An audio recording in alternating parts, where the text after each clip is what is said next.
नमस्ते छात्र मित्रों। आज हम विषय हिंदी कक्षा 9वीं की पहली इकाई की पहली कविता चांदनी रात के बारे में जानकारी हासिल करेंगे।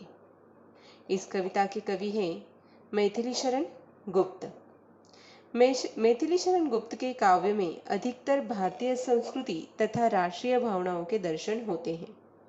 इसके अतिरिक्त उन्होंने ऐतिहासिक, पौराणिक और प्राकृतिक विषयों से संबंध अनेक प्रसिद्ध रचनाएं भी लिखी हैं।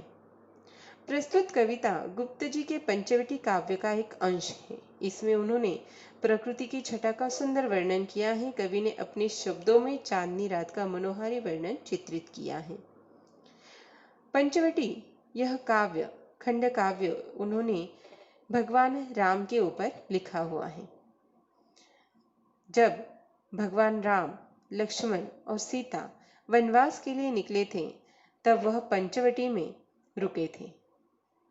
5 वटों का वृक्ष उसे पंचवटी कहा गया था और वहीं पर एक पर्णकुटी में, कुटीर मतलब झोपड़ी, वहां पर वह रहते हैं।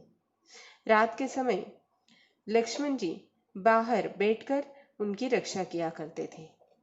तो ऐसे ही एक समय में जब शूर्पणखा ने लक्ष्मण को देखा था, तो उस वक्त का, रात का मनोहारी, बहुत ही सुंदर ऐसा वर्णन यहाँ पर उन्होंने किया हुआ है। हालांकि राम तथा लक्ष्मण और सीता के बारे में कोई वर्णन इस कविता में नहीं किया गया है, परंतु यह सिर्फ मैंने आपको जानकारी के लिए बताया है। कविता की तरफ ध्यान दीजिए।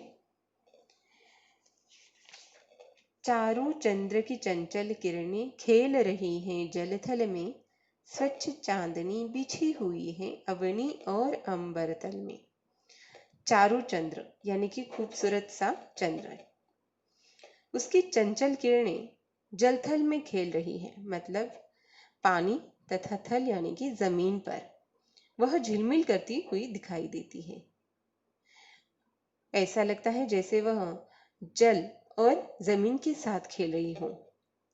स्वच्छ चांदनी बिछी हुई है अवनी और अंबर तल में। चंद्रमा का निर्मल प्रकाश पृथ्वी, अवनी मतलब पृथ्वी पर, और अंबर में यानी कि समूचे नभ मंडल में फैला हुआ है। पुलक प्रकट करती है धरती हरित तृणों की नोकों से, मानो झूम रहे हैं तरु भी मंद पवन के झोंकों से। इस अवसर पर पृथ्वी अत्यंत प्रसन्न है। वह अपनी यह प्रसन्नता उगी हुई हरी हरी घास के नोकों से प्रकट कर रही है। अगर हम भी कोई खूबसूरत सा दृश्य देखें तो कहीं ना कहीं रोमांचित हो जाते हैं। तो वह खुशी भरा रोमांच पृथ्वी जैसे अपने हरी घास के नोकों से प्रकट कर रही हो। मानो झूम रहे हैं तरु भी, तरु मतलब क्या? वृक्ष, पेड़ पौधे भी झूम रहे हो। इस खूबसूरत वातावरण में ऐसा लगता है अपनी खुशी वह प्रकट कर रहे हैं मंद पवन के झोंकों से, यानी कि धीमी चल रही हवा के झोंकों से। क्या ही स्वच्छ चांदनी है यह, है क्या ही निस्तब्ध निशा, हे स्वच्छंद सुमंद गंध वह, नीरानंद है कौन दिशा। कवि चंद्रमा के स्वच्छ प्रकाश में निखरी हुई रात्रि का वर्णन करते हुए कहते हैं, यह चांदनी गजब की निर्मल है, बहुत ही स्वच्छ है। यह रात कितनी शांत है, निस्तब्ध यानी कि शांत, निशा मतलब रात्र। यह स्वच्छंद सुमंद गंध वह, सर्वत्र मुक्त रूप से मंद मंद सुगंध व्याप्त है। स्वच्छंद का मतलब है मुक्त, और गंध यानी कि सुवास, गंध। कोई भी दिशा ऐसी नहीं है जो कि जहां पर आनंद ना फैला हुआ हो। निरानंद यानी कि निराशा, तो ऐसी कोई दिशा ही नहीं है जहां पर निराशा हो, हर तरफ आनंद का माहौल है। बंद नहीं अब भी चलते हैं नियति नटी के कार्यकलाप, पर कितने एकांत भाव से, कितने शांत और चुपचाप। कवि कहते हैं कि कोई भी गतिविधि बंद नहीं है। रात्रि रूपी नटी के सारे कार्यकलाप अब भी पहले जैसे चल रहे हैं, यानी कि यह जो रात के समय में चलने वाले हर एक कार्य चल रहा है। अगर दुनिया सो रही है, इसका मतलब कार्य सब थम चुका है क्या? नहीं, विशेषता यह है कि सब कुछ बहुत ही शांत ढंग से और एकांत भाव से चुपचाप हो रहा है। कहीं कोई कोलाहल नहीं है, कोई आवाज नहीं है। आगे,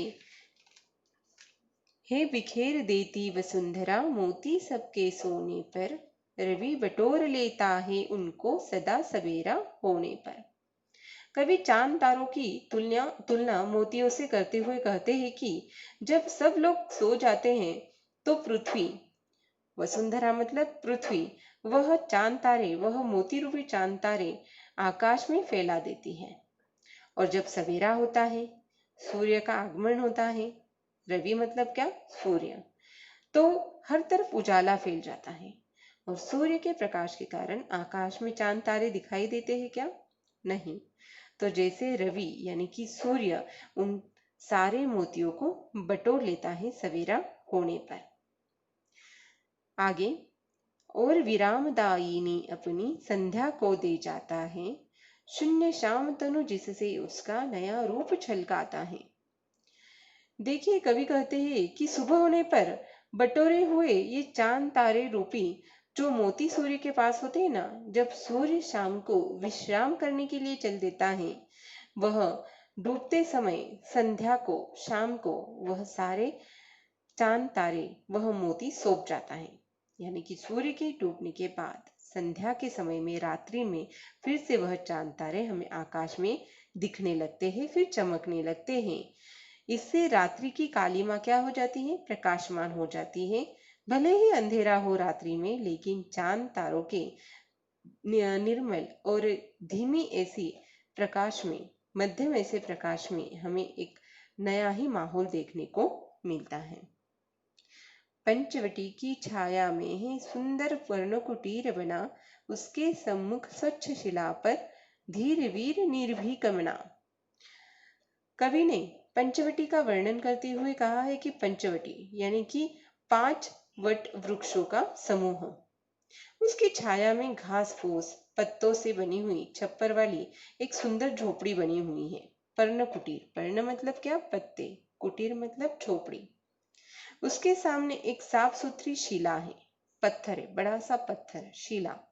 उस शिला पर एक दृढ़ मन वाला, धीर और वीर, निर्भीक, निर्भीक मतलब क्या, निडर ऐसा योद्धा विराजमान है, बैठा हुआ है। जाग रहा यह कौन धनुर्धर, जबकि भुवन भर सोता है। उसे देखकर लगता है कि यह धनुर्धर, यह धनुषधारी, जब सारा भुवन, सारा जग रात में सो रहा है, तो यह धनुर्धर कौन जाग रहा है। भोगी कुसुमा युद्ध योगी सा बना दृष्टिगत होता है।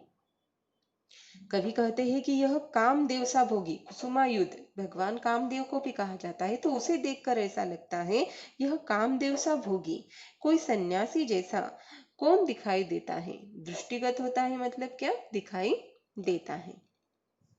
बस यही तक पंचवटी खंड काव्य में से इस कविता का अंश लिया गया है।